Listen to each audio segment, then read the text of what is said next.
kick off episode 616 of the podcast devoted to the classic and sometimes not so classic genre cinema of yesteryear, Monster Kid Radio that is, with the song Cockshore Unshore. It is from the Space Tomb EP from the band The Squadron Leaders. They're a surf band based out of Worthing in the UK, and you can find them at thesquadronleaders.bandcamp.com. Check out Space Tomb EP as well as their other release, In Which We Surf. And make sure you let them know that Monster Kid Radio sent you. Big thanks to them for letting us play their music here on the show. You'll hear the song in its entirety at the end of this episode. How's it going, everybody? I know the episode is about a day and a half late, and my apologies for that. You'll have to forgive me and maybe excuse me a little bit because the past weekend I married my best friend and my forever person, and I've been a little busy. Just kind of getting used to married life with this amazing woman as we are slowly combining my two-bedroom apartment and I guess it's multi-bedroom house, but really have two bedrooms that are, you know what, we're moving. And there's a lot of packing and sorting and donations and eBay sales and everything else happening that's part of that process. So I've been a little busy working on that. I did get many messages from a lot of you by email or by Facebook, maybe even a couple on Instagram now that I think about it, congratulating me on getting married. And you know what? I appreciate it. Thank you so much for all of your support. I've shared all of those messages of love and support with my beautiful bride, Beth, who is just, man, the wedding was amazing. So if you were there, thank you for attending. I know a lot of you could not have been there because, well, you're not in the Portland, Oregon area. We got married at the Joy Cinema, which is a very special place to us, to me in particular, and to Monster Kid Radio. So big thanks to Jeff Punk Rock Martin and his staff over at the Joy Cinema for making that happen for us. And you know what? It was just amazing. Now, we did capture a lot of video and a ton of photos. I haven't gone through all of them yet, but there are at least 700 photos that have been sent to me by the person who was doing the photography at the event. So we have that to go through, and we have some video as well, and maybe even audio. I haven't listened to the audio yet. Again, been busy, but there will be a wedding video on our Team Death YouTube channel in the near future, so stay tuned for that. But why don't we get to what you're really here for today? Let's get to Monster Kid Radio. Let's talk about some monster movies. Well, I'm not going to, because again, Steve Turek is coming in and helping me out a little bit, and just, you know, he got some content for us. You know, the wedding present that he gave to me was getting with some Monster Kid Radio irregulars and creating some content that I can run while, you know, I've been dealing with getting married and all of that, and I appreciate it. So Steve Turek is the mastermind behind the DieCast Movie Podcast. If you're not listening to the DieCast Movie Podcast, then really just go look it up. You'll find it. It's all over the internet. You can find it in various podcast directories, on various podcast catchers, and everywhere else. Go check it out. If you like what you hear when he sits down with Kevin Slick, longtime friend of the show, man from Monster Bash, you know, you know him. You've seen him if you've been to Monster Bash. He's been on the show in the past, and this time around, he and Steve are sitting down to talk about one of my favorite underrated Lugosi and Karloff films, and that would be the movie The Invisible Ray. I've been wanting to talk about The Invisible Ray on the show for a very, very long time. In fact, I was going to do it with Craig Beam, who is a longtime friend of the show as well, and then someday he and I will sit down and we'll talk about it.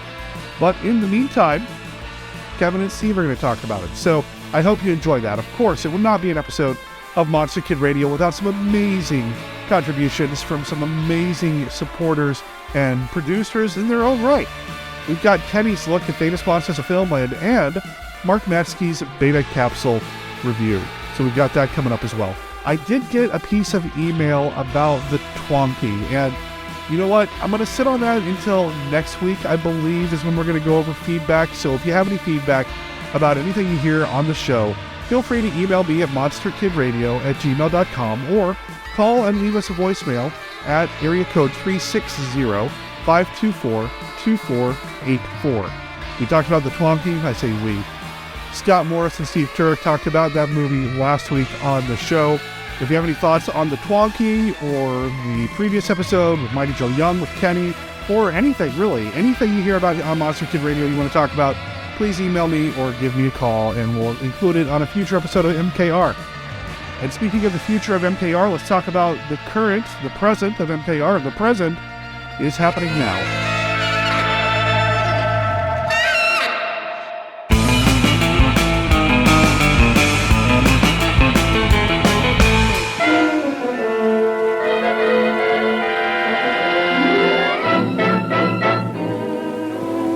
Let no one leave. Move only at your peril. We will not stop until we have discovered the vampires who seek the life of this beautiful girl and her lover. Watch out! They may be hovering over you, or you, or you! Danger stalks through the night. No one is safe. Their fury would follow us to the ends of the earth. No, we must destroy them all together.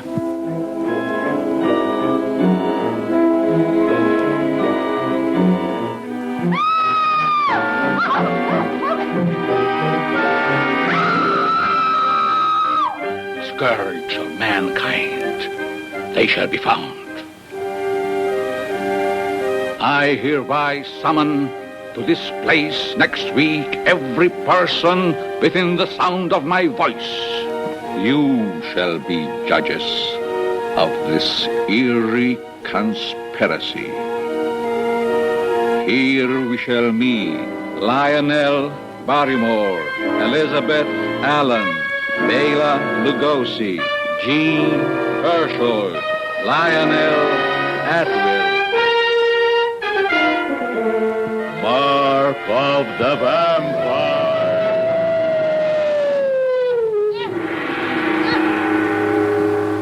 The following announcement is a special bulletin direct from American International. It may be too late. Our planet may be doomed. Armies have been alerted. The hotlines are in constant use. Civilization is in chaos. The monsters are in revolt. Now a direct report. This is J. Webb in New York. Godzilla is laying waste to the city. The citizens have never known such fear. At the same time, Rodan is attacking Moscow. The city is alert for military action. In London, Manda is spreading horror in its path. And in the Far East, Peking trembles under the wrath of Mothra. We must destroy all monsters. Yes, destroy all monsters, or our civilization will be destroyed. Destroy All Monsters is a motion picture. See for yourself. It really could happen. Destroy All Monsters in color from American International is rated G for general audiences. Konga. Not since King Kong has the screen exploded with such mighty fury. Defying bullets, bombs, rockets, standing 100 feet tall, sending an entire civilization into panic. Konga, in color and spectramation.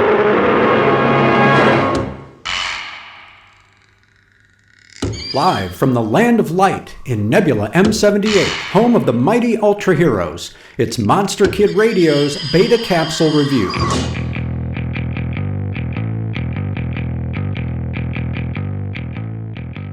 Return of Ultraman, Episode 10, Dinosaur Detonation Order.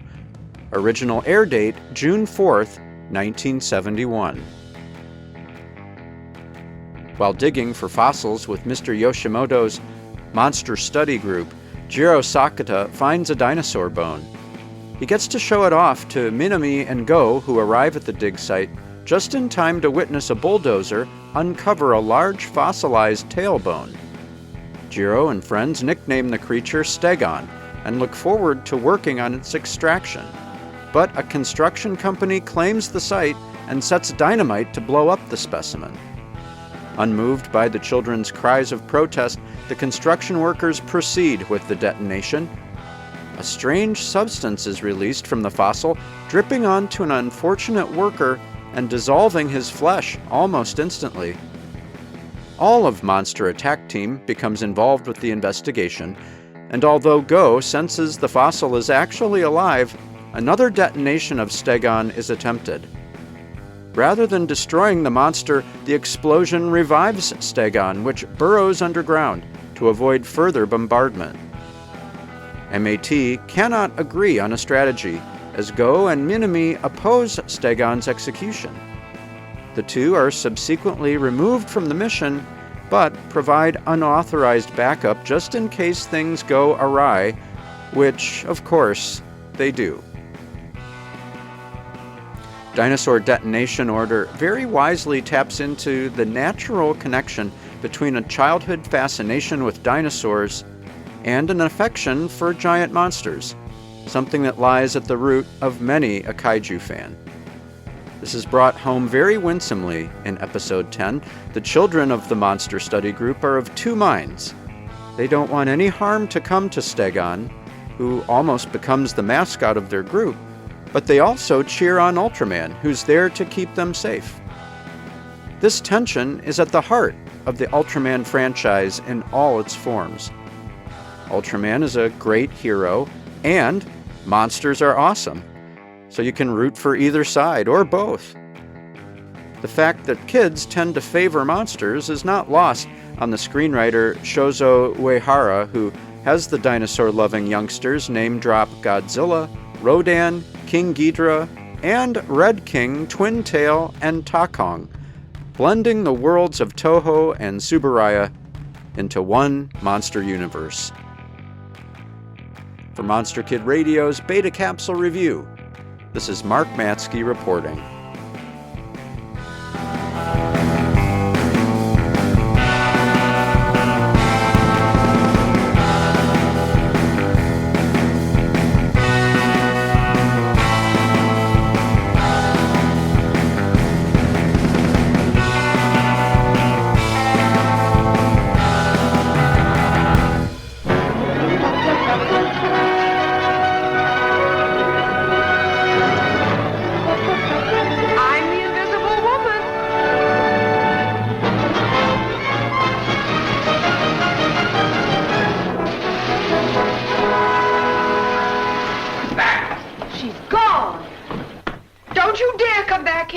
Why, something's still showing? I say, you're materializing.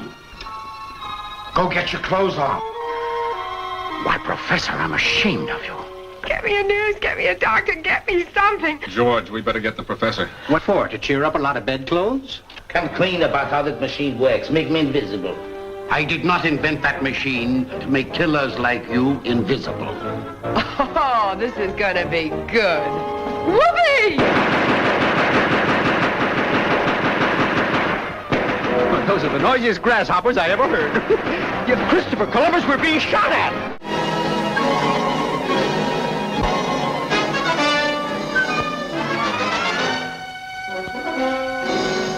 There's an enemy spy at large, an invisible man. It's amazing. Oh, you will be of great help to us. Who is this terrifying Phantom Commando? What is his amazing mission? See The Invisible Agent, suggested by H.G. Wells' Invisible Man, starring Ilona Massey and John Hall, with Peter Lorre, Sir Cedric Hardwicke, J. Edward Bromberg, Albert Basserman, in the most amazing story of our times. Stop!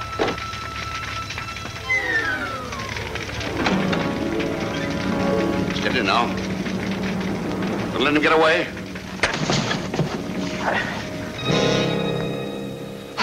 Gesundheit.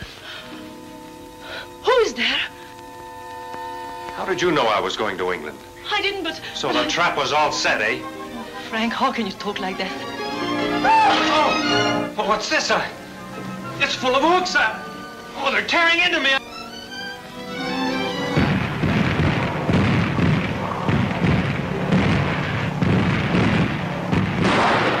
Hello there, Monster Kid Radio heads. This is Kenny with a look at famous monsters of Filmland.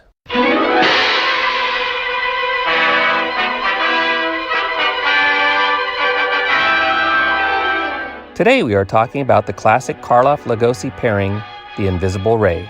It was mentioned in FM 134 in an article about the two horror icons' joint projects. Let's hear what it had to say about The Invisible Ray. Dr. Janice Rook, Boris Karloff, calls a group of scientists to his Carpathian laboratory cum observatory. There he demonstrates an invention of his which enables the viewer to look back in time. With this machine, he proves that millenniums ago, a meteor containing the rare and powerful element radium-X landed in Africa. Before you can say Sir Henry Morton Stanley, Rock and Company are in the deepest, darkest Africa, or at least at Universal Studio Recreation thereof. Ruck goes off on his own and finds the meteor. He harnesses the radium-X into a ray which can cure blindness and blast boulders, and maybe even cure blind boulders. He discovers, to his dismay, however, that the radium-X has poisoned him.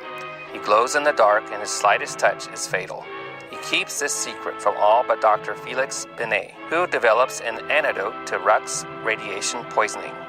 The radiation is also affecting Ruck's brain, driving him slowly insane. He leads people to believe he has been killed. This allows him to concoct a plan of revenge against his expeditionary colleagues, whom his crazed mind believes have stolen his invention. This also allows his faithful wife, Diane, to marry Ronald, whom she loves. He attempts to kill the group off one by one, but before he can consummate his revenge, his wise old mother dashes the antidote from his hands. Radiation consumes him, and he dies in a flash of flaming phosphorence. The Invisible Ray is unique among the Universal horror classics. Unique because it is the only true science fiction film of the bunch. Unique because it predated the sci-fi boom of the 50s. Karloff is definitely the star of this film, but Lugosi's role should not be ignored. Karloff in curls, bushy eyebrows, and mustache is perfect in the role of Janus Ruck, a role which requires a lot of anguish, anger, and a bit of overplaying. Karloff was helped in his role by John P. Fulton, Universal Special Effects wizard. Fulton superimposed a steady, pulsing glow over Karloff to make him appear radioactive. He later used this same technique for the Man-Made Monster and the Scarlet Claw. The Invisible Ray has several memorable scenes, but foremost among these is the stunning opening in the observatory. Karloff's narration over a screen filled with images of meteors and nebulae is indeed the stuff that dreams are made of, or nightmares. Starting with and including this film, Karloff and Lugosi would never again be equal partners. From this point on, Karloff would dominate. That is all for this week's look at famous monsters of Filmland. We will have more next time.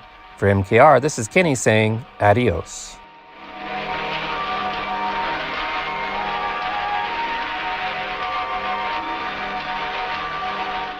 Get the Pentagon. Class A emergency. The Joint Chiefs of Staffs are expecting the call. The rocket has just been entered by a robot. It lives. Life? Consciousness? A machine? It intends to put itself section by section into orbit around the Earth. And that day, forever forward, Earth will be its slave.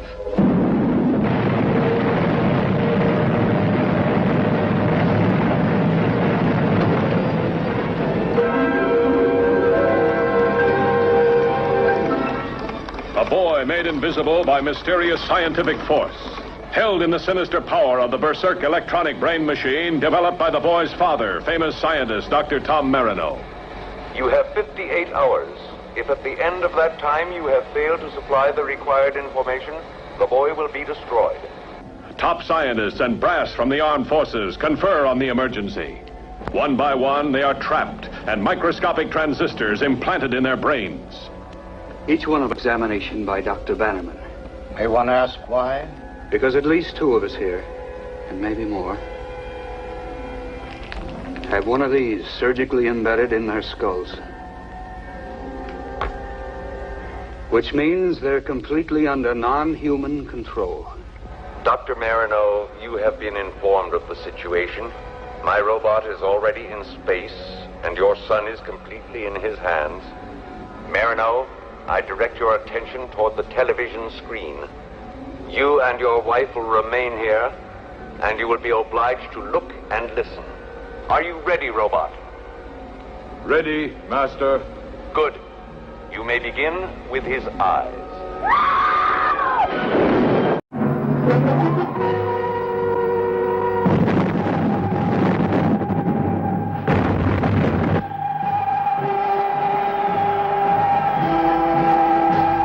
Within 3 days, The dead will destroy all the living.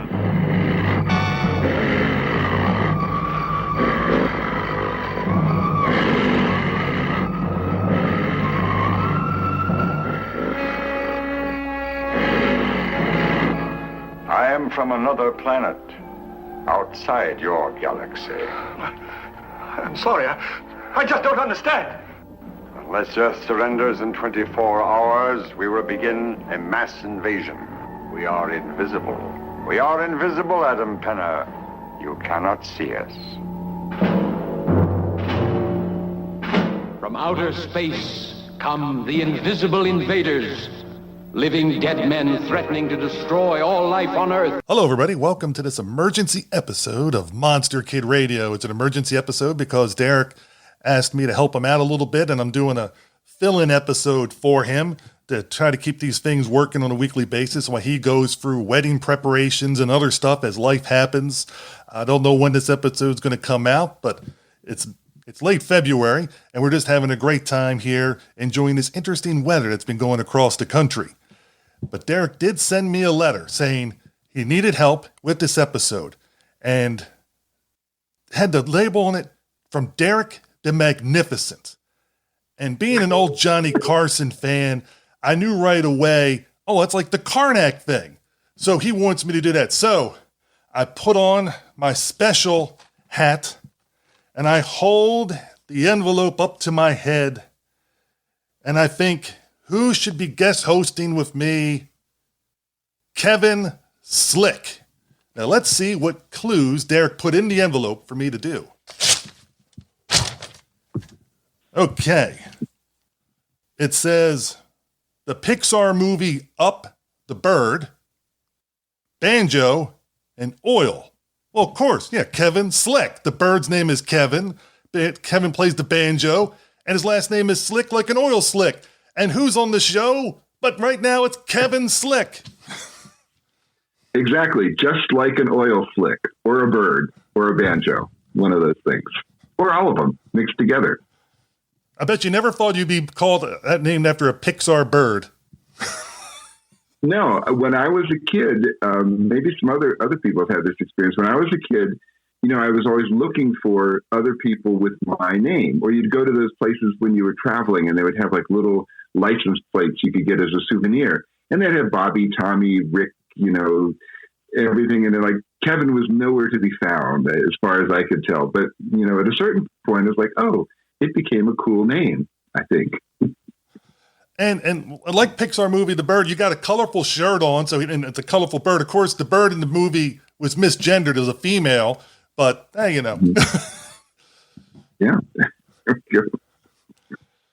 We Kevins can't be too particular. We'll take whatever references in pop culture we can get. Exactly. And how have you been doing? I know it's been a while since you've been on a Derek show. I think you were on there like last year sometime. I don't think you've been on this year.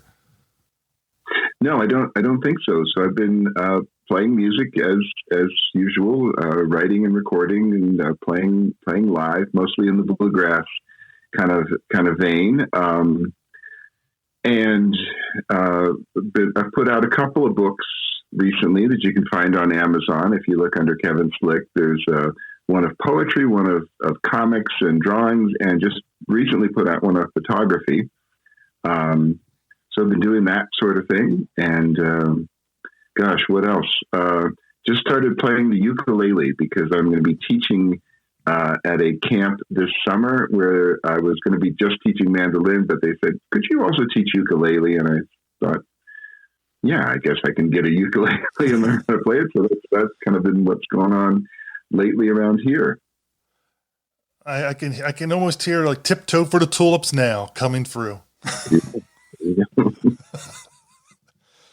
Or you could do, or I'm sure you can, was an inspiration to all of us. Yes. Yeah. I'm sure you can also do a great rendition of Hallelujah, and really bring down the house. Yes, indeed. Well, it's a nice instrument because it's really small and light. You can easily carry it around with you. That's one thing that is really handy. Any of my friends out there that have played in rock bands and had heavy amplifiers that you had to carry around with you, it's awfully nice to have an instrument that weighs about 2 ounces. Also, when I was working on the college campus, I saw there's a ukulele club at the time. This is just like several years ago. So everything's been moving. If it's continuing the trend it's moved up in popularity again, which is always a good thing to see when certain instruments that sometimes you just think of certain novelty acts back in the day when you and I were growing up are now really starting to get more respect. Yeah, I think it's a wonderful thing for people to make music with friends and get together and do that and share it. And, any instrument you can become a virtuoso on pretty much. There's almost no instrument I can think of that doesn't have that possibility, but some of them, like a ukulele, for example, I think of it like this. Imagine it's a ladder, and at the top of the ladder is, the ultra virtuoso. Well, the bottom rung of the ladder on the ukulele is really low. Like, you can step onto it pretty quickly and learn enough chords that you could play any of your favorite songs. And then you get together with a bunch of friends and play and make music. Yeah, that's a good thing, I think. As a friend of mine liked to call it, you get to have some happy, joyful noise, and everybody has a good time. Indeed. And people, you don't have to be great at an instrument. You don't have to be great at singing. You just have to have fun, and just go out there and just let it go. And if you have fun doing something, whether it's playing an instrument or drawing or taking photographs or making movies or whatever it is you do, if you have fun doing it, you'll get better at it because you'll keep doing it and it will just get better as you go. And, you'll meet more people. I think the more you can do it socially, the better, because it connects you with other people and it's fun. And that's what helps you learn it better, I think, rather than just sitting in a room by yourself and reading out of a book and learning something. Yeah. Oh, I agree with you. And now Derek normally does the classic five, but I'm doing a new twist during these episodes I'm doing for him as emergency feed. He's done the classic five. I know you've been on the show many times, and I did one with Kenny, and he's been on the show a bunch and knows the classic five in and out. I think you even own your own deck like I do of the classic five. Of course. Everyone should have their own deck of the classic five. And that's another thing you could share with your friends and stuff like that. And if they're not truly into the classic horror thing, it could be a little gateway thing. And it's like you can ask them one question, and then you can say, hey, let's watch a movie with so-and-so in it or whatever. And then you can start to, it's like that gateway drug, so to speak. Mm-hmm. Yes. But I'm going to tailor these questions to you, Kevin Slick. Okay. So being that you are an artist of lots of different instruments and stuff like that, I'm going to start you off with an easy one. If you had to make a band from the classic monster movies, who would you put in the band? So 4 or 5 members of the band, what instrument would they play, or would they be a lead singer or backup singer? So a nice easy one for you to start with. Wait, okay. Well, let's see. Boy, this is a good one. The first one that came to mind was Christopher Lee as a front man somewhere, just because he's so dynamic. I think I would want Boris Karloff on the drums, percussion in some way, because he was always solid, always dependable, always right on, never went too far afield. As a drummer, you need to be something like that. For some reason, this might be an odd band instrumentally, but Peter Cushing struck me as a violin player or fiddle player, probably violin player really more than fiddle music. So I saw that as like there. So, oh gosh, who else do we have in this band here? We need someone on like rhythm guitar, I think. Gosh, who should we have in rhythm guitar? Maybe Dwight Fry, another dependable person who wasn't. He could be pretty far out. He could do some wild stuff, but he was always dependable as an actor. So I'd put him in the band there, in like a rhythm position, because he's good at supporting the overall thing. And then maybe as another guitar player, and it would have Vincent Price in there too. again, always dependable, you know. And I'm not really sure what that band would sound like, but but if Christopher Lee was out front singing, you know, that would sell the whole thing anyhow, so it would work. And we all know Christopher Lee sings heavy metal, so you can just imagine this guy's trying to really rock it out. Oh, I'm sure. Yes, without a doubt. That would be an interesting group. What would you call the group? What would be their name? Wow. Well, the first one that just came to mind was using Dwight Fry, and it's called the band Fritz. one of his many character names there. I think I'd go with that. Okay, cool.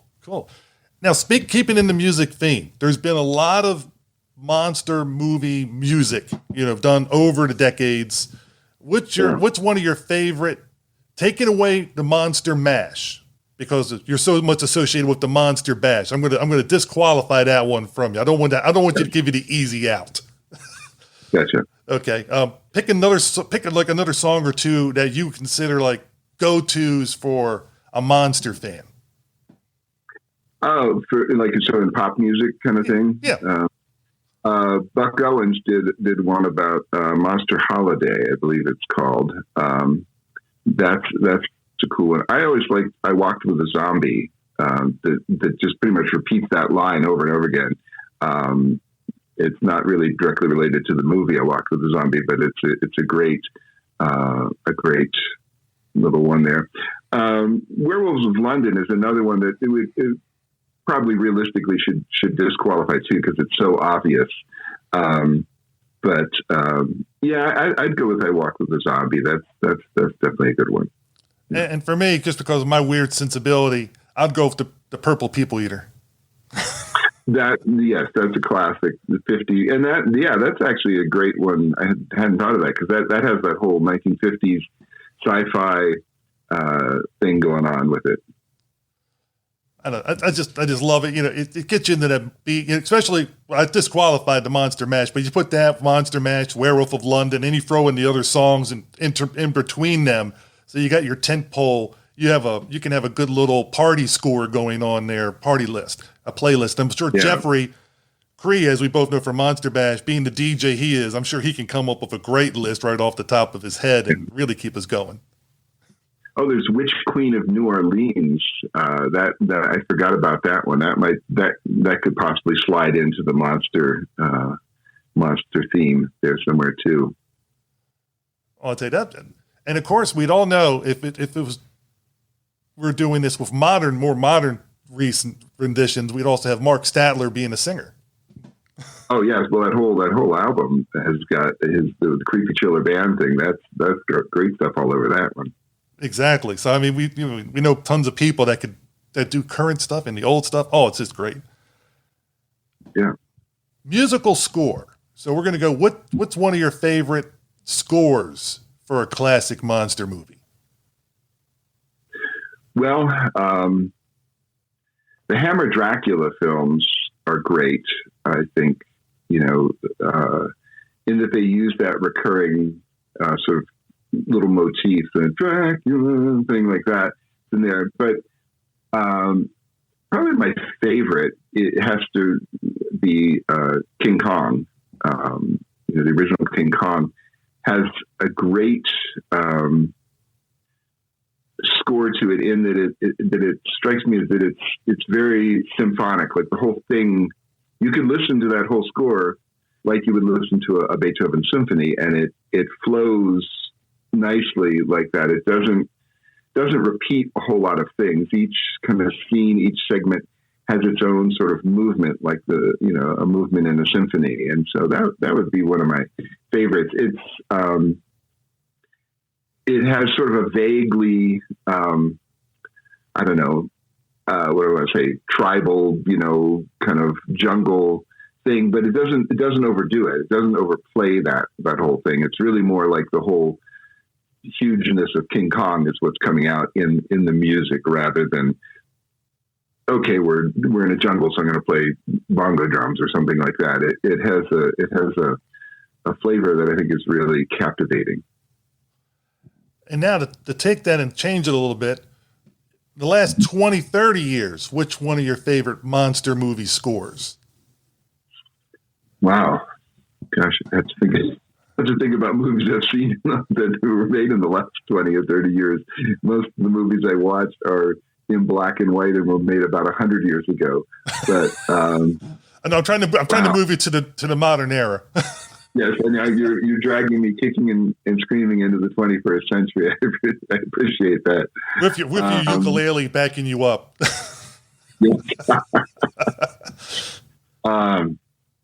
Wow. I don't. I can't. To be honest, I can't think of any right now because the movies that I've seen in that time period that I've liked, that are genre films. I mean, certainly, the ones that I think use music more that I would have to go to would be any of the more recent, like Godzilla films, because my son and I are both big kaiju fans, and those kind of big, spectacular films really utilize the music in it, so I'd probably go with the most recent, Godzilla Kong matchup one as one that I remember the music being dramatic and really enhancing the scenes. Whereas like a lot of other films that I've seen that are more, that are sort of in the genre, I'm thinking, if I remember them, I'm thinking more about like the acting or what the plot was or the plot twist that took place in it.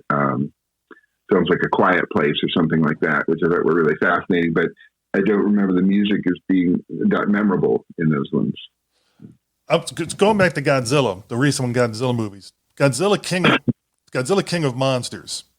I remember seeing that at the movie theater, and right when I left the movie theater, I bought the soundtrack.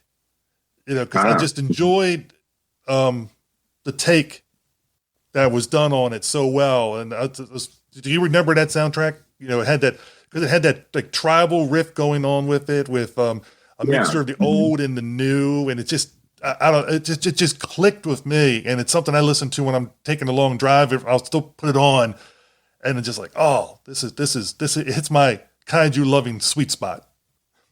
That's a good spot.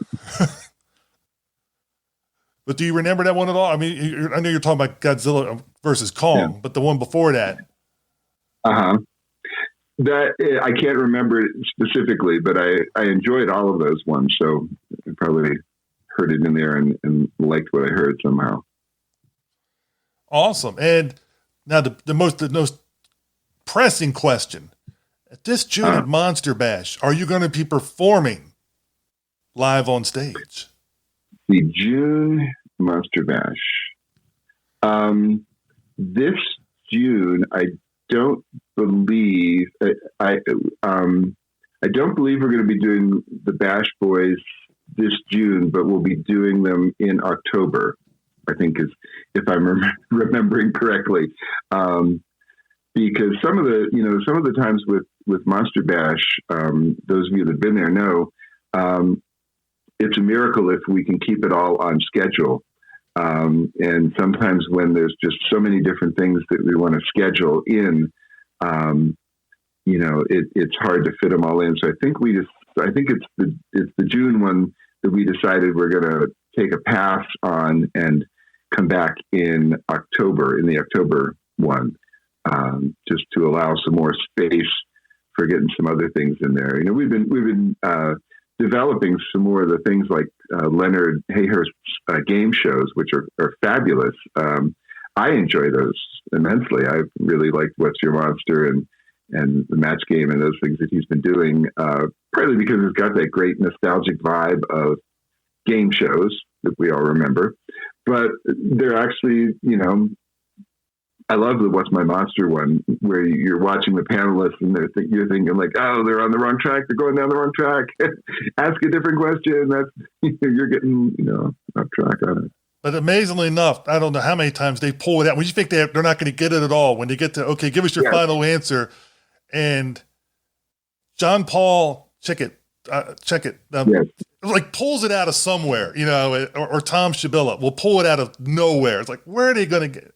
And somehow they come up with the final answer, and you just because you can see like the jaws of the victory being just taken away right at the very end. Like the prize is almost in the person's hand, and it's like gone. The crestfall. That is heartbreaking. It's like the old ABC Sports thing where it's had the joy of victory and the agony of defeat, and it's like we're seeing agony of defeat over and over. It's amazing how those two guys are able to pull it out over and over again. Yeah, they would be my go-to guys to ask any question about obscure horror films because they're pretty stunning. That they are. Well, thank you for doing those 5 questions with us. I hope people learn more about your mindset with different things from those. Great. But that's not why we're here, though, is it? We're here to talk about a certain movie that you picked. What was that movie you picked, Kevin Slick? I picked The Invisible Ray, 1936 Universal film. It's one I enjoy, and I think of it often in connection, collaboration, whatever, with several of the Karloff Lugosi films, partly maybe because I have, like a lot of us probably have the franchise collection that has Black Cat, Raven, Invisible Ray, Black Friday, Murders in the Rue Morgue. I think those are all the ones on it. But to me, those films in general were just a real high point for Universal B-movie making of that era. They have so many great qualities for that sort of film. And so, it's a favorite. I watched it yesterday again. Today's Sunday, so it was Saturday afternoon. It's a perfect Saturday afternoon movie. It is a movie that should be watched on a Saturday afternoon matinee. It's so perfect for that sort of thing. This was my first time seeing The Invisible Ray, was for this podcast. So I've always been meaning to watch it. And when you picked it, I was like, I could put a line for the list, the ever-growing list, as all movie fans have, the list that never it always seems to get longer. Regardless how many movies you keep watching that are on it, it keeps growing the movies you want to add to it. Yeah. So I want to thank you for picking that, because I've really enjoyed it. It's a nice 1 hour and like 19 minute, it moves. Yeah, well, that's one of the things that I love about those films. As we were talking earlier about I think before we were recording, we were talking about some films we've seen recently where it seems like they leave 2 or 3 subplots just hanging out in the wind. These Universals of this era, no wasted moment. I mean, it just has it's a very basic plot, and I think that's fine, because human beings, we love stories, and the story can be at its base as simple as, here's a brilliant guy. He is searching for something that's like his life's mission, his life's work. He finds it, but it destroys him in the process. There you go. That's the plot. It's like what I tell when I'm teaching writing with students in school in the past. I've often said, any good story, you can give me a synopsis of in 3 sentences. Then you expand on it, but that's fine. You can just tell me what it's about. And so there's that story. Now, all of the ways that plays out is pretty dramatic and interesting, but that's basically the story of the film. And those 3 lines have been the outline of a lot of films. And that, as you said, it can be taken so many different directions. And just because the plot is familiar, or it could be a redo of a certain thing, I always use the analogy of like a magic trick. So, like, if you know how a magic trick is done, but you go to, sometimes some people will go to see a great magician do the trick that they themselves have done hundreds or maybe thousands of times, but they want to see somebody who's so good at it do it, because it's to them, it's just a marvelous thing. So the same thing, you as an artist, when you see somebody that's like doing a great thing, Rhonda Vincent, when she's playing up her bluegrass, and you just see somebody there just doing it, and you're just like in awe, and knowing that you're just seeing somebody that's at the top of their game. Here you're seeing Karloff and Lugosi, right there in their prime, being able to do so well, and you just enjoy it. Yeah, and one of the things that's wonderful about this film too is they're both great. The supporting actors are all excellent in it. I'm always appreciative of a film like this, or Black Cat, for example, where Lugosi is not the insane one. Lugosi is the intelligent, thoughtful person that's like, he's the good guy, I guess, for want of a better word, although Karloff is certainly not a bad guy in this film, but he is the guy who kind of, loses his mind, as it were, and he goes astray.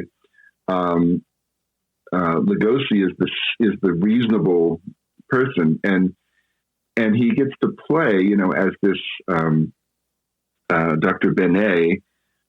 He gets to play this intelligent, well-respected character, which is often not who he is. He's often, either when he plays a doctor or a scientist or something like that, it's someone who's crazy. But here he plays a reasonable person, and he could have played those kind of roles all over the place. He would have been perfect in lots of films. Again, it's sort of always the thing with Bela is the shame of his limited opportunities. But, as, you watch this film and there's all these different characters in there that you recognize, you've seen before, like Beulah Bondi, who's in it, who anyone would recognize as Jimmy Stewart's mother in It's a Wonderful Life. She always played that matronly woman character, in 1,000 different films. Lugosi could have played the intelligent scientist, philosopher, professor in any number of movies, within the horror genre or not. But there we have it. So I think he's wonderful in this film.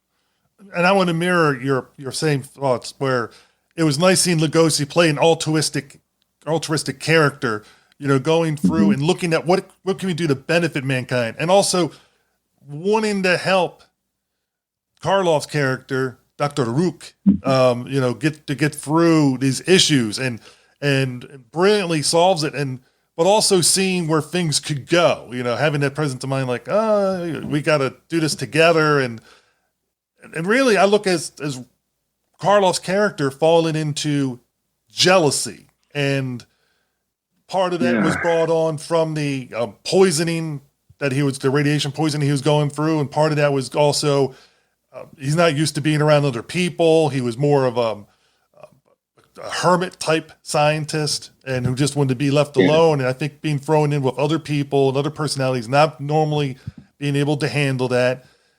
Having that jealousy issue going on, which was being tainted or twisted by his condition that came during the movie.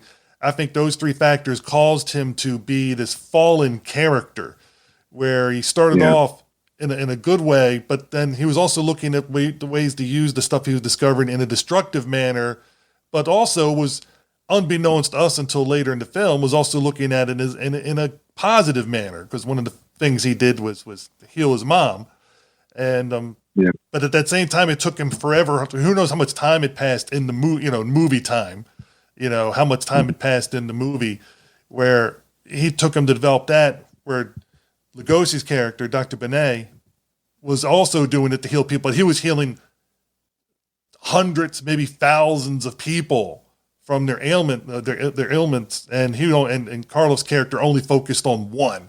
So you could just see the benefit of having the multiple people being able to do certain things and to use this. It was an interesting contrast between how the two people handled it and how they went about doing it, And I think that really holds up today, where certain people have certain technologies and other stuff, and they could look at it as to benefit a small group or to benefit a larger group. And nothing wrong with either mindset. It's just how different ways different people think. Yeah. It's a good. So it's got. I mean, there's a good example of it's a basically simple storyline, but then there's all these other possibilities of things to think about, like that. Like, how do you use scientific medical advance like that? Like when they invented the polio vaccine and decided to just make it available to anyone, and not keep it and things like that. It's a wonderful film, again, of that era, the 1930s, in that at the beginning it has a little thing about, how many things do we accept now as fact that once were considered insane? What you're about to see has been, I love the line that says, what you're about to see has been whispered in the cloisters of science. Like, imagine all these scientists, John, did you hear about that? Like whispering amongst themselves. But, it was, I think that era, the 30s, was, one of those eras of discovery where things, with atomic power and things like that going on and starting to work on creating rockets that could leave Earth and so forth like that. A real time of, and a lot of the science fiction of that era is this sort of boundless, oh my goodness, we're going to be able to do anything. We can do anything. We can travel to space. We can do this kind of thing. And then, and we find these strange materials, whether it's radium or whatever, and we can do all these things with it, like large, but again, and that's a whole other regular kind of archetypal storyline of, the wonderful things we can do and the destructive power of this stuff that we're discovering. What's going to happen? Are we going to use it for good, or will it fall into the hands of people who want to use it for destructive purposes at the same time? That's a great storyline. And I agree with you. And I want to expand upon what you were saying a little more. You're talking about the 30s, but if you think about it in that 40, 50-year period prior to when this movie comes out, how much change had happened in society. You had the telephone, you had electricity, you had movies. I mean, you had all these different things, radio, that, if you would have went 50, 60 years prior to that, people would laugh at you. You're kidding me. So here, so much in such a little period of time. And then you go from 1936 to today. And if you were to talk to them about different things that we can do and use, like a computer in our pockets and all this other stuff, they would be laughing at us, saying, that's just crazy talk, that's science fiction and all those kind of course, we don't have flying cars yet. So I guess, we haven't matched up with everything. Yeah. But yeah, you're right. That era prior to that was amazing. You think about in 1936, you had airplanes flying from America to Europe. And it was only 30 years prior that the Wright brothers flew for a minute and a half or something like that at Kitty Hawk. That kind of thing is amazing. I mean, that's a whole wild sort of thing to think about the 20th century and how things changed. My grandmother was born when the Wright brothers first flew, and I remember watching the moon landing with her. So there's a great bookended kind of thing. Nowadays, maybe the changes that we're experiencing are certainly as fast and as huge, but I don't know. It feels different in some way. Maybe it's because what's changing is within like computing speed or ways we're able to do things on the internet and things like that. I was just joking with someone the other day because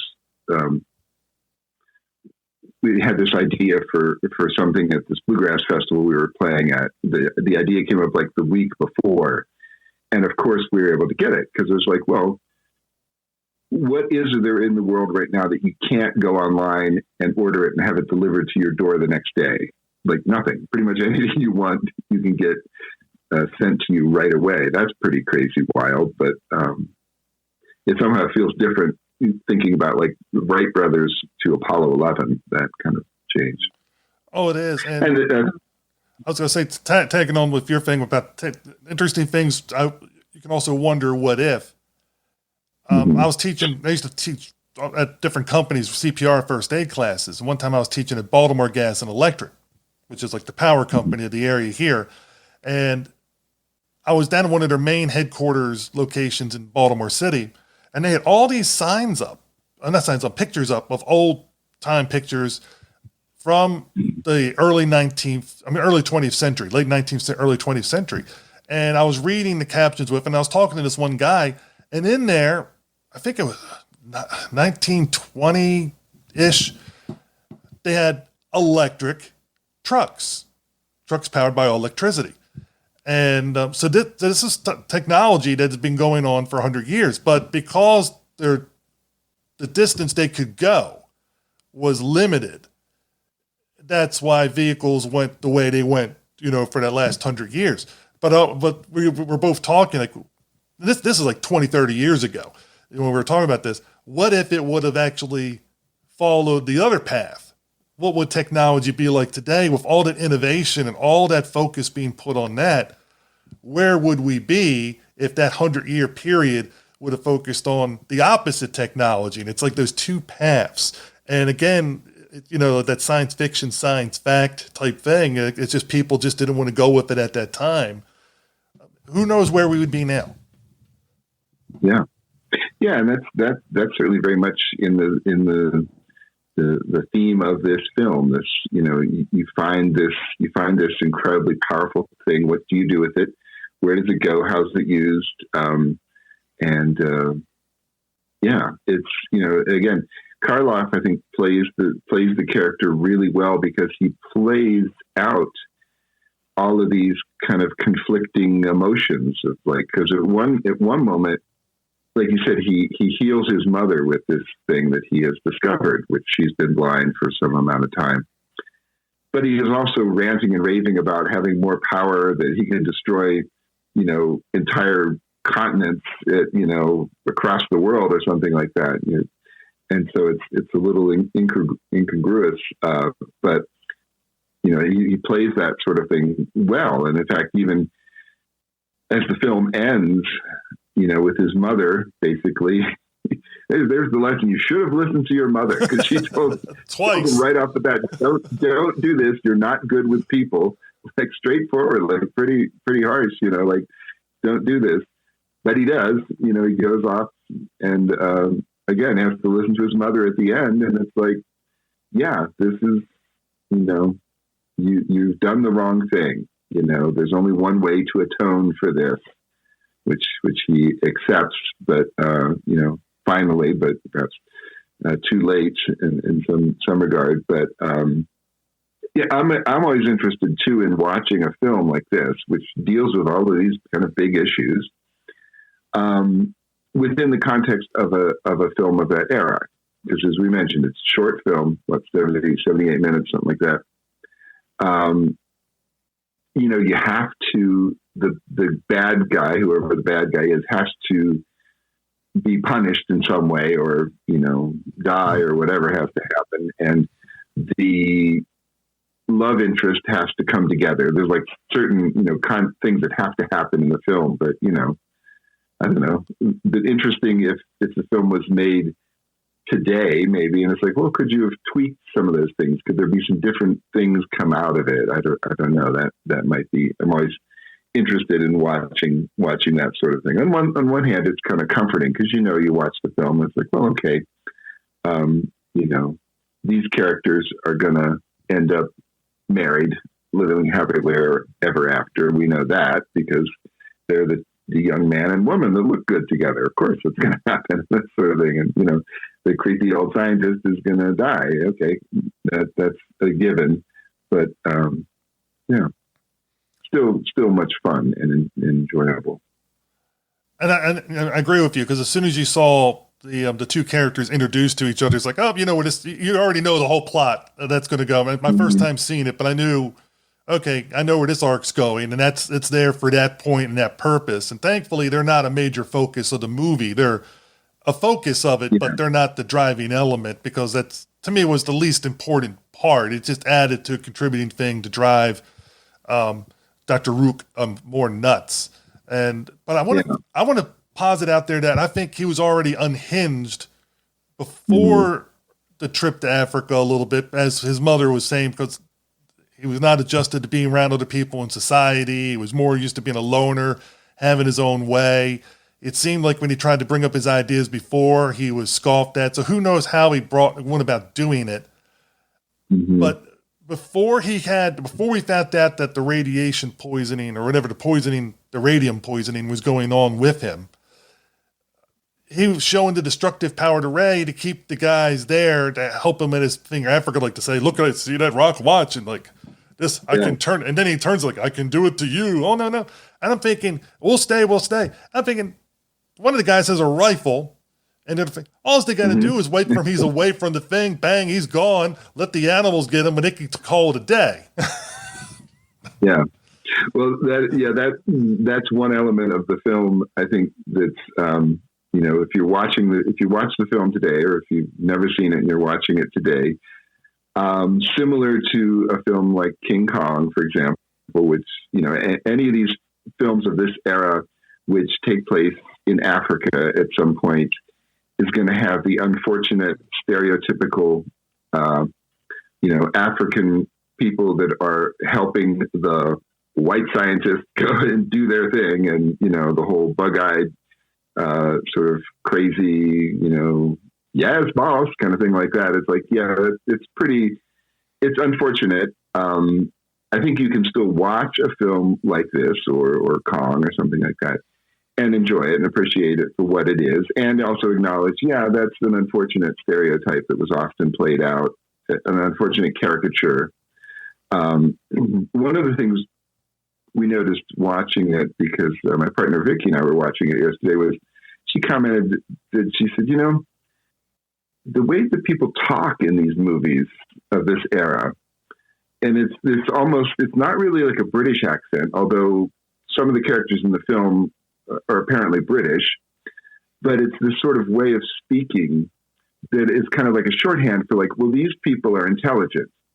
They kind of speak in sort of a very calculated and cut, I can't possibly do that thing that you are wanting me to do, like a very, precise manner of speaking that just, when you listen to it, you think, people don't talk like that. But I think it was a stereotype or caricature of, well, these are intelligent, educated people. That, conversely, the people that jump up and their eyes bug out when they hear a sound, it's like, well, these are the not educated people. Is the way that they're sort of playing it. So it's just an element of films of that era that they tended to characterize different people as a way of shorthand of telling a story. And they did that also with the help at Paris. At the Drake's house, because when they found that the one character, one of the Drakes, was killed, and Beulah Bondi's Lady Stevens character was saying to the maid, or one of the people there, is like, speak. I think it was something like, speak, you stupid girl, and it's just because she could not articulate. She just kept looking up and it's just. Like, it's definitely where they're playing. Like some people were able to like, oh, we can take this. And like, when she went up there and saw that her husband was dead, she was still able to react and get stuff, because it's like a matter of fact. It's like, oh yes. But then later on, Francis Drake's character has a scene where certain things happen, and she just falls over and faints. Instead of like warning people, like, oh, he's here, she's like, oh, and down she goes. Because why? They couldn't have her yelling and warning people, so we'll just have her faint. That scene with the maid when Sir Francis Drake has been found been found, or Francis Stevens has been I know. found. That's why I had to pause myself. I wanted to say Sir Francis Drake. I was like, why would they name him Sir Francis Stevens? I was like, yeah, because that's the character. Francis is the actress. Okay, I was getting that confused. Walter Kingsford, who plays Sir Francis Stevens, yes, he's been killed, and the maid comes running down, and whenever I see that, it's like I have, the thought comes through my mind is like, well, here's your one scene in the movie. You're going to make sure that everyone remembers you, because you're going to scream hysterically and just throw a fit here, right? As you said, while everyone else is like, oh, he's dead. Oh, okay, we better call the police. Very, very matter of factly. Yeah, that's a typical stereotype. The maid, like Una O'Connor in Bride of Frankenstein or something like that just goes berserk whenever something happens. It's kind of it's the character. Well, this person's not very smart. They're not very together. Crazy. No, wait a minute. No, she was not Una O'Connor level. I'm just going to put that. No, she was not. She was working towards it. But no, she stayed in one place. She didn't run around in circles screaming like Una. Yeah, she wasn't given dialogue to say. All she could do is scream and facial react and stuff like that. It's like her character had no dialogue, so to speak. But it was. But yeah, I just want to, because I know Una O'Connor can be a polarizing figure for everybody, and I just want to make sure people know that she wasn't at that level. No, she wasn't. She wasn't quite there for sure. So now you have me wondering if she would have played that part and they would put some dialogue in there, like, oh, this could have. Who knows what that would have done to the movie? That would have definitely been a change of pace at that point in the movie, because that's when everything's getting to the chilling part. The killings are happening and stuff, and you had an Una O'Connor character suddenly doing that. That could either made or broke the movie at that point. It would definitely changed it up. Probably break it, I think, actually, because the thing that, as I think about it now, some of those Universals, like Black Cat, features a kind of comedy relief scene where the sergeants come in to investigate the car crash, and they go totally off topic, talking about which hometown is the best hometown kind of thing, and it's kind of a goofy little scene. This one doesn't really doesn't really go there at all. It plays it pretty straight, which is actually good, and it's in Karloff, as he's kind of losing his mind, going into madness, plays it in a quieter sort of way than, say, Lugosi in The Raven, which I believe was the year before, 35. I don't remember offhand. But in that one, he's so over the top. Oh, you are avenged! And he's like, really going berserko. This film is a little bit quieter, I guess. Maybe it plays it on more of a. So Karloff's madness is menacing in the way of, like, you're watching him and you're sort of seeing the little gears in his brain going like, okay, I'm going to get this guy. Now I'm going to do this thing because I know this is going to really scare people. This is going to upset things if I do this thing like this. He's very conniving, very plotting as his character, which, is interesting because that mix of, like, well, he's obviously an intelligent person and he's sort of calculating all these different things he's going to do, but he's also insane too. So it's like that part playing into it. And I think that one of the things that makes the film an enjoyable film, is that it's wonderful acting and it's a interesting storyline, and it's that gosh, gee whiz 1930s science fiction thing, the future ain't what it used to be. It's like it was like in that era of Buck Rogers and all that kind of stuff of that time of, like, oh yeah, we might dig up a meteor that has magical powers, and we might get in a spaceship and fly to outer space, or we might invent a ray gun or all that kind of stuff. It's like it's a world of possibility in that era. I also liked how Karloff underplayed the role, because by underplaying it allowed those other things to get projected, and also would keep you from wondering, is he really mad? Is he not mad? Because he's not looking like the typical movie mad character from the 30s. And I think that's a smart decision by him as an actor to do that. Mm-hmm. Yeah. Now, what did you think about Violet Kimball Cooper, who played Karloff's mom?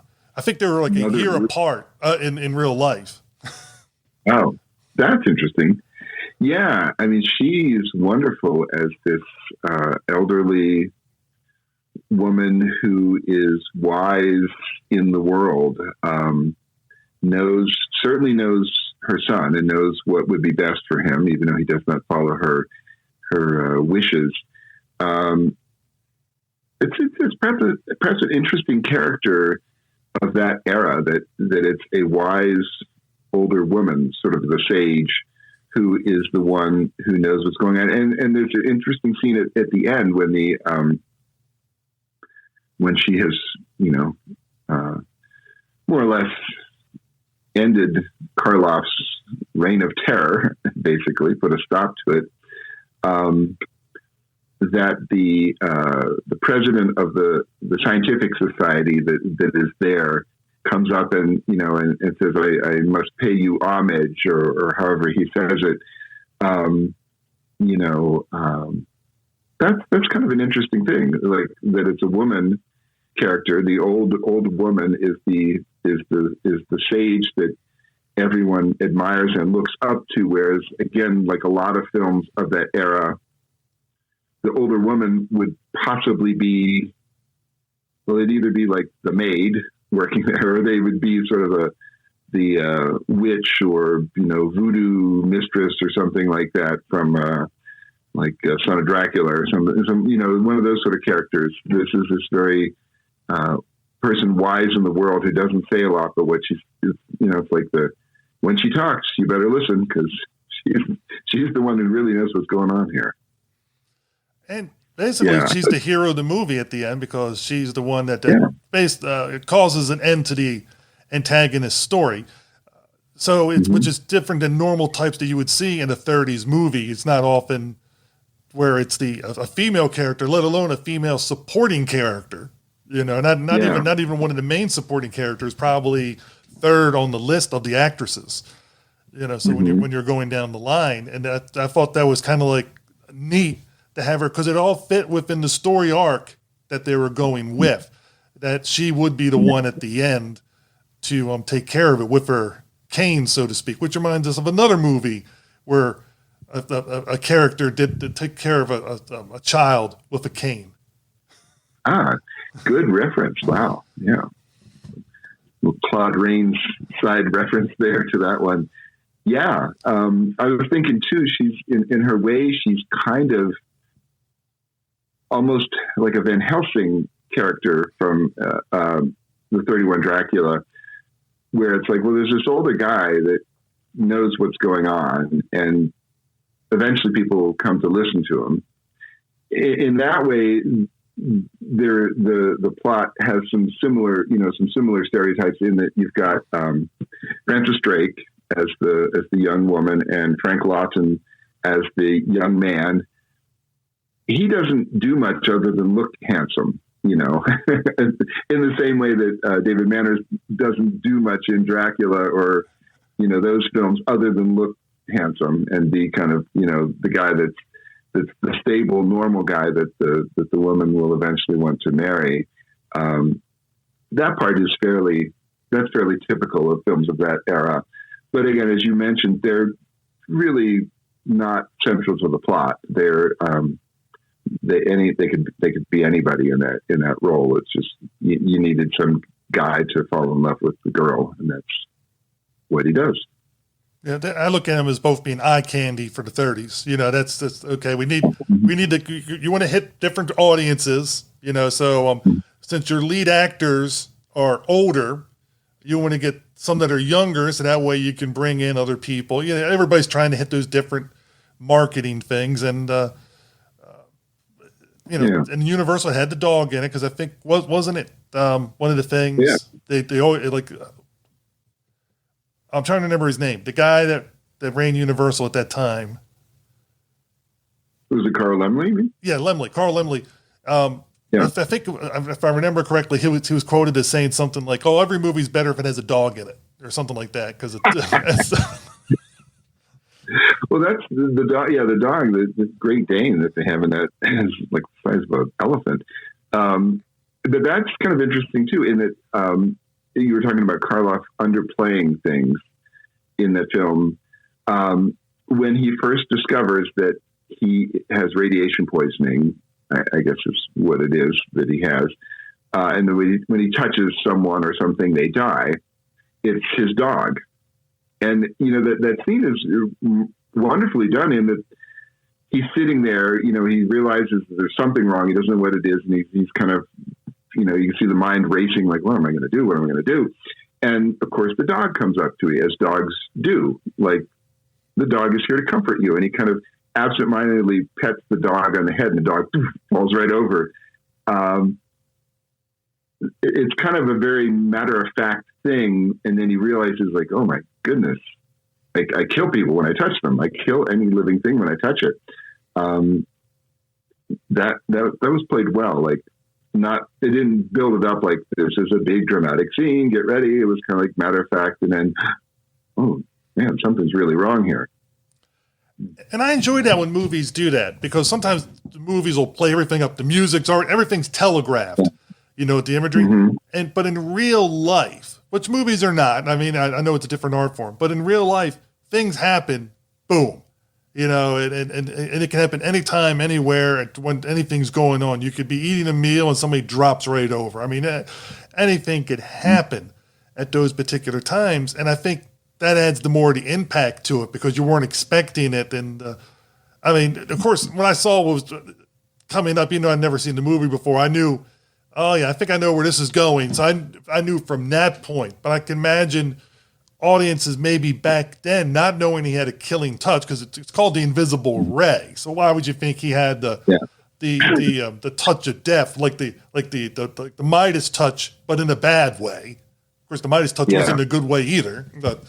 It goes off that same old stories and mythology, and they just adapted it. But you wouldn't know that going into this movie at that point. You just think, oh, he's dying, or something's infecting him, and it's going to be in a poor way, and the dog's coming over to comfort him.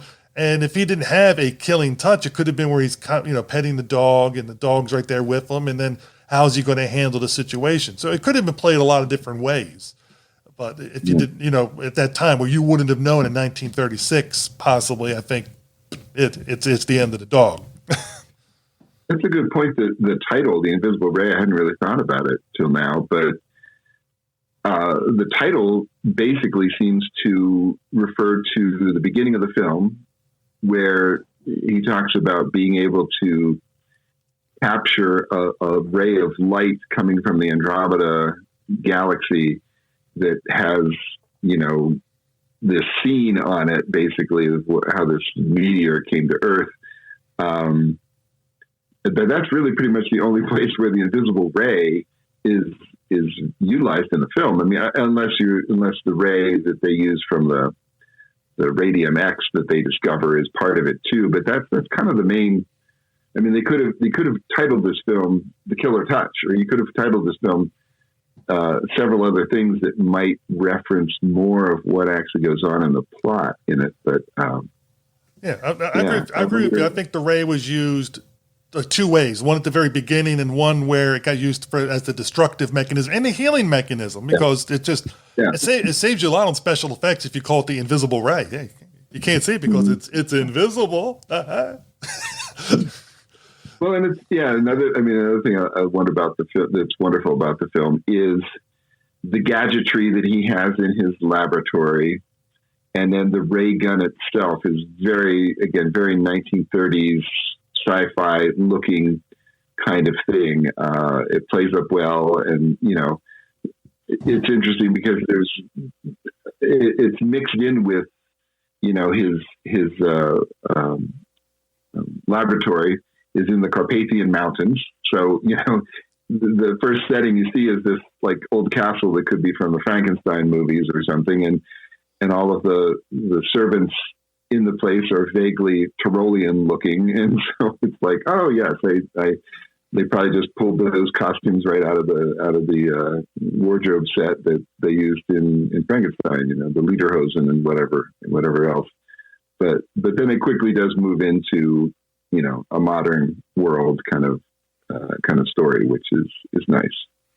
Imagine if somebody was actually able to if somebody made this, if you can get a 1/6 scale version of the invisible ray that Dr. Rook uses and a figure of him, that would be something cool to put on the shelf. I'm just saying. For sure. Yeah. Well, yeah, and I'd want Lugosi's character in there too, with his goatee and looking so good. I mean, he really looks sharp in this movie. He's got the hair slicked back, the goatee kind of thing. He just looks that part so well, of like the intelligent, thoughtful, character like that. Yeah. Yes, and for those listeners that are hearing, my dog is barking at something outside, probably a squirrel. And since we used an up reference earlier, it's probably a squirrel. Yeah.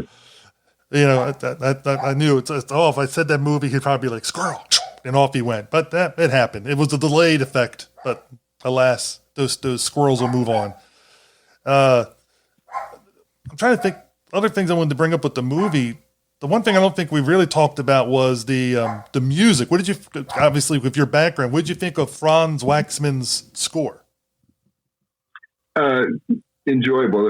It works well. I reckon, those folks who watch a lot of Universals of this era will recognize some themes, some melodic themes that are in there. It's worth noting that at this point in film history, you were only maybe 5 or 6 years post-silent movie era.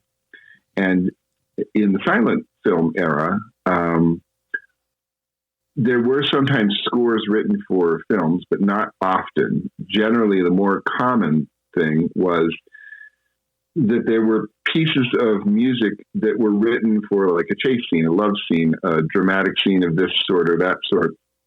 And if you were going to see a film in a theater that was large enough to have an orchestra playing of some sort, and I'm incredibly fortunate living here in Louisville, Colorado, because one of the premier silent movie orchestras, the Mount Alto Orchestra, is based here in our town, and they play a lot of different things around the area. And what they work with is they piece together, a set of music they're going to play during the film based on all of these scores. So in the early 30s, Steiner and Waxman and people like that had, this sort of library. They might even have been using some music that had been composed during the silent era, and they would piece it together in terms of, okay, well, this is going to be the thoughtful scene where the woman realizes that the man doesn't love her and she's crying, and so we're going to put that piece of music in here. It works well. Again, it's not overly dramatic. Sometimes film music of that era is overly bombastic, where it doesn't really need to be, because again, this is not a monster crashing through walls kind of movie. This is more of a psychological drama. And so I think it plays well, but it's interesting if you watch this and a lot of films of that era, you'll recognize some of the music, some of the melodies that are incorporated into it. And one thing I agree with you a lot with that score. The one thing I want to add, not the bombastic scores, not just of that era, but there's still movies being churned out where the score is just overpowered. It's just like, what? You're way over the top. And I love it when a score and a film mesh together so well. And this one, they do mesh together. It does mesh together very well. It's not one I would buy, but it's one that fits the movie. And sometimes you do hit those magical moments where score and movie mesh, and you also want the score, because as you were talking about earlier with King Kong, where you can just listen to it by itself and still enjoy the work of the music. So in this one, I think we have a good mesh, but not a classic mesh, but a good mesh. Yeah, and it works. Yeah, it just supports the film. It just supports the film in a way and doesn't distract from anything that's going on. It's a sort of a pet peeve I have, actually. Although I have seen many films that I enjoy, and I basically enjoy this element. It's when films more in modern day will use a popular piece of music, like, I don't know, films will use like Gimme Shelter by the Rolling Stones or Jimi Hendrix's version of All Along the Watchtower or something like that in a film. What I dislike about it is I already have an emotional attachment to that piece of music. It already elicits a certain emotion for me. And so when you put it into a movie, I feel like they're cheating a little bit. Like, oh, well, you're just trying to make me think 1960s here by playing this thing. Okay, you don't have to. You can do something else, but okay, and I feel like so a lot of music of this era where that wasn't a common practice at all to do that sort of thing. It's like, yeah, the music is just there to sort of serve the scene and move it along a little bit, and not get in your way too much. I see your dog has joined you. Yes. I'm joined. Derek has his cat Wednesday. I got my dog Milo. So Milo has joined me. He's excellent. He's giving me the look like, what's going on, man? Because I picked him up. But is this like the Phantom Toll Booth, Milo, or? No. He was named. He's a rescue dog, so he was already named when we got him. So it's wonderful. Yeah, all my dogs I've gotten in the last 20 some odd years, they've all been rescue dogs and those kind of things. And it's just, you just love to give them the love and fun. And then it's great when you see them adjust to their new habitat in that first year, and they get the idea of, oh, they're no longer in that type of circumstance or whatever anymore, and then when you can see them relax, it's so great when they finally realize they're part of a family or a pack in his mind. That's best. But and he did not like the invisible ray for one reason, because what happened to the Great Dane, which you mentioned earlier. He saw that and he just gave me a look like, oh really, man? They had to kill the dog. So for the dog, it was an automatic, like, as soon as he saw that, he walked away. But that's from his point of view. Everybody comes in with different circumstances. I know there are people out there who don't want to see any animal deaths, and at all, even though this one is rather a very benign one compared to some of them. It's basically the dog was just trained to lay down. So he touches it, the dog trainer told to lay down and just stay still. That's the extent of the horrificness that happens to the dog. But it's still, as you said, the way Karloff played it, and again, by underplaying it as a man of science, he didn't overly emote. He just realized he lost his companion. And of course, as the movie goes on, he would lose more and more companions, but this was probably the one that he cherished the most besides his mom. Those kind of things. So it was just making him more isolated and more alone and more into that descent of madness.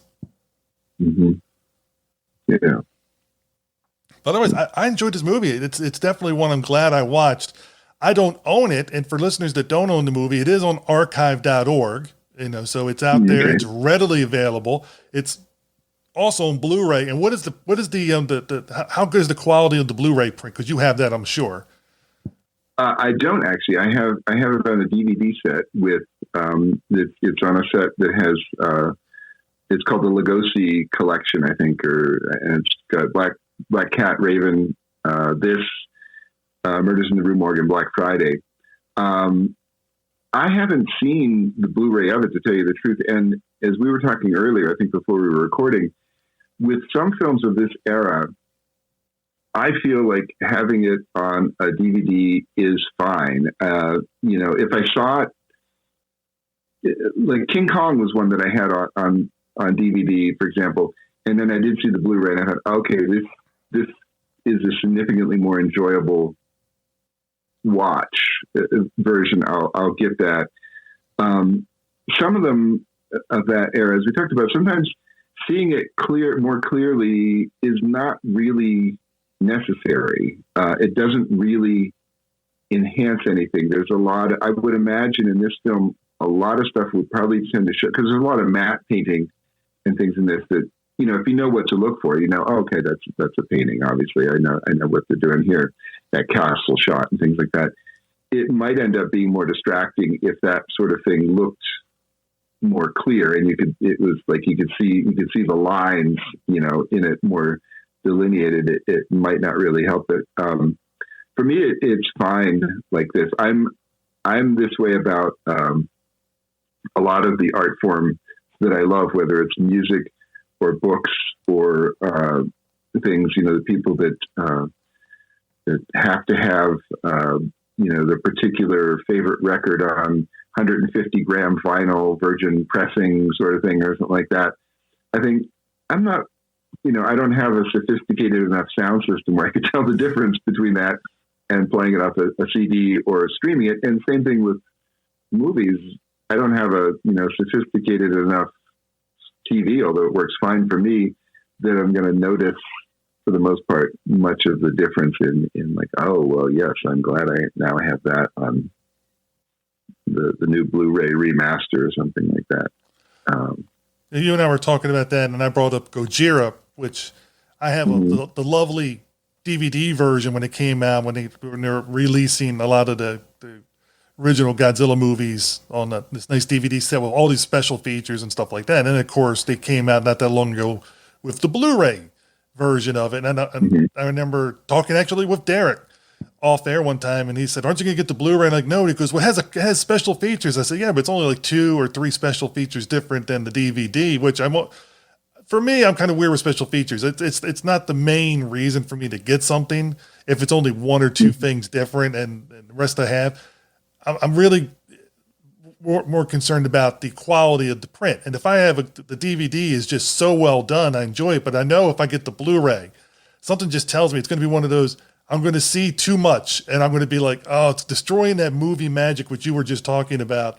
And I don't want to have that movie magic destroyed. That's why I'll not get War of the Worlds on Blu-ray, because I heard that you can see wires and things like that. I don't want to see the wires. I know some people do, and some people it doesn't matter. That's fine. I just don't. I'm happy with a nice quality DVD print. And if I don't, yes, the other one might have these great special features or whatever, but I'm only going to probably watch the special features or listen to them if it's a commentary one time or twice in my life. Who has time to do all that?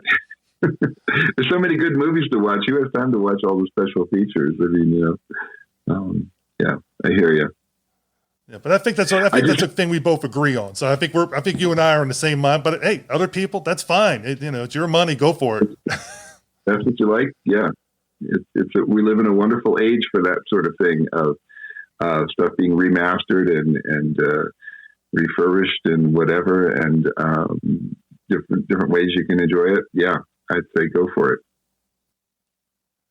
Now, you brought up your music earlier on. Where can people get your music, Kevin? Where can people listen to and purchase?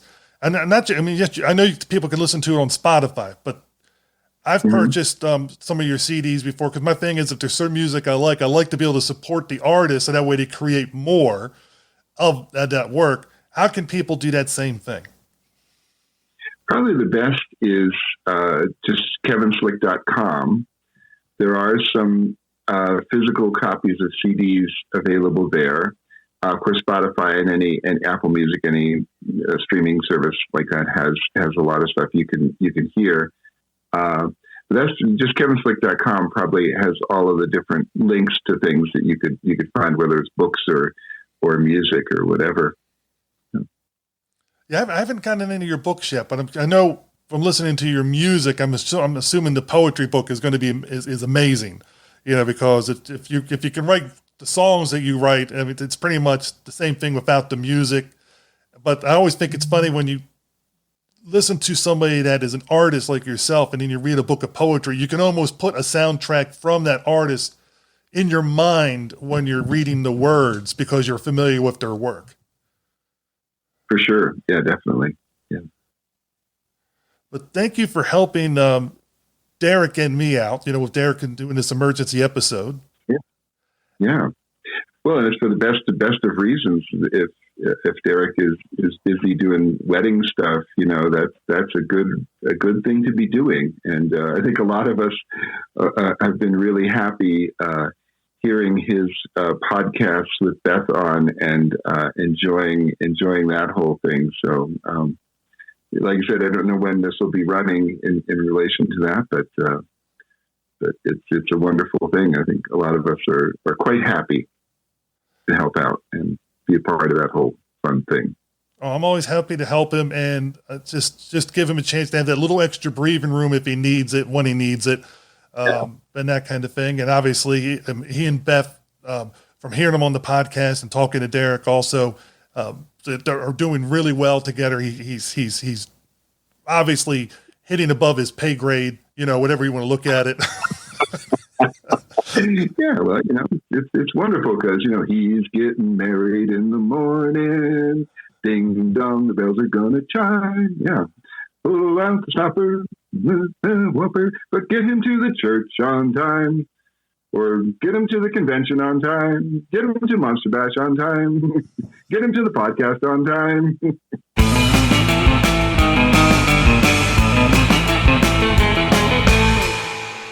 All right, big thanks to Kevin, Steve, Mark, and Kenny for being part of this week's episode of Monster Kid Radio, and thank you for listening. And if you're feeling froggy, thank you for sharing posts about Monster Kid Radio on the various social media platforms out there, retweeting tweets, sharing posts on Facebook, letting people know about MKR on the various message boards. We do have a Reddit, we have a Discord, we have a Patreon, we have Facebook and Twitter. All the links to all of that you're going to find over on our website in the show notes at monsterkidradio.net. Please consider checking that out and, well, just checking that out to see everything else we got going on. We have links to our Amazon affiliate page, so if you use Amazon for anything, please consider clicking on that Amazon affiliate button to go shop for Amazon product. It doesn't cost you anything extra. It just takes a couple of pennies out of the pocket of Jeff Rocketman Bezos, and anything you can do to help us out would be appreciated. Also on the website, you're going to be able to see what's coming up next. And I can tell you that we've got another Steve Turek episode coming up where he sat down with Ansel Faraj, indie filmmaker, friend of the show. He's talking about, Mark of the Vampire? Oh, dude, more Bela Lugosi goodness. I love some Bela Lugosi goodness, and we're going to put some Lugosi goodness in your ears next week here on the podcast. Big thanks to Steve Turek for making all that happen, coordinating time, making things work, and all of that, as once again, I have been getting married and leading up to that, and now packing and moving. And, I didn't talk about it at the top of the show because I didn't want to bore y'all with it again, but I'm looking for work. So if anybody knows of any job openings in the audio or podcast or video space, I'm a freelancer and I'm taking on new clients. So drop me a line. You're doing an independent film, you need some sound work done, sound effects, sound Foley, dialogue editing, sound design, look me up and I'll hook you up. All right, let's go ahead and wrap this up by reminding you that Monster Kid Radio is a registered service mark of Monster Kid Radio, LLC. All original content of Monster Kid Radio by Monster Kid Radio, LLC is licensed under a Creative Commons Attribution, Non-Commercial, No Derivatives 3.0 Unported license. Of course, that does not apply to the song Cocksure Unsure. That is copyright 2022, The Squadron Leaders. You can find them over at thesquadronleaders.bandcamp.com or follow the link in the show notes to check out their album and let them know that Monster Kid Radio sent you, and maybe even pick it up for yourself. You can buy the song for £1. I don't know what that comes out to in dollars, but it's super affordable, and supporting independent musicians and artists is something that's very, very important to us here on Monster Kid Radio, so please consider throwing them some attention. Anyway, my name is Derek M. Cook. I'll talk to everybody next week. Ciao.